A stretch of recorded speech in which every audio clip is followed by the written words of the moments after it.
अब हम गिबरेलिन की डिस्कवरी की बात कर रहे थे और एक्सीडेंटली ही सभी प्लांट हार्मोन की डिस्कवरी हुई। तो क्या हुआ था कि जापान में एक डिजीज हो रही थी जिसका नाम था fully seedling disease of rice. इसे बकाने डिजीज ऑफ राइस भी कहा जाता है।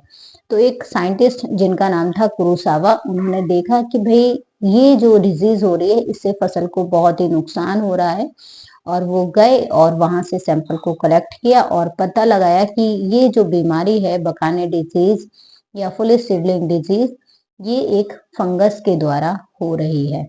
अब जब वो अपनी लैब में काम कर रहे थे, उन्होंने पता लगाया था कि फुली सीडलिंग डिजीज या बकाने डिजीज एक फंगस कॉज कर रहा है।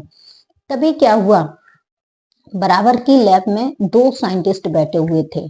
दो साइंटिस्ट बैठे और ये ऐसे ही बात कर रहे थे। तब इनकी बात को उन्होंने सुन लिया। क्या किया? सुन लिया। अब कुरोसावा की बात को दोनों साइंटिस्ट ने सुन लिया, बहुत ही गजब हो गया।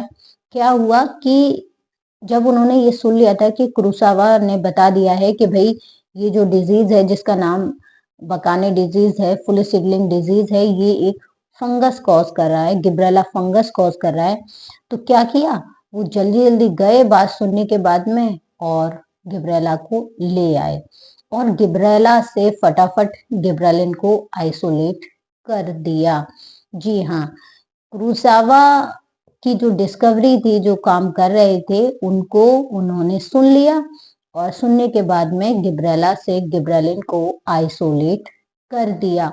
और ये दोनों साइंटिस्ट हैं याबूता एंड सुमिकी। और इस तरह से गिब्रेलिन की जो डिस्कवरी है, जो खोज है गिब्रेलिन की, ये इस खोज का श्रेय दिया गया याबूता एंड सुमिकी को। कुरोसावा को नहीं दिया गया। कुरोसावा को क्यों नहीं दिया गया? क्योंकि कुरोसावा ने ये तो पता लगा लिया था कि ये एक फंगस के द्वारा हो रही है, लेकिन वो गिब्रेला से गिब्रेलिन को आइसोलेट नहीं कर पाए थे। उससे पहले ही याबूता और सुमिकी ने उनकी बात को सुन लिया था और क्रेडिट अपने नाम कर लिया।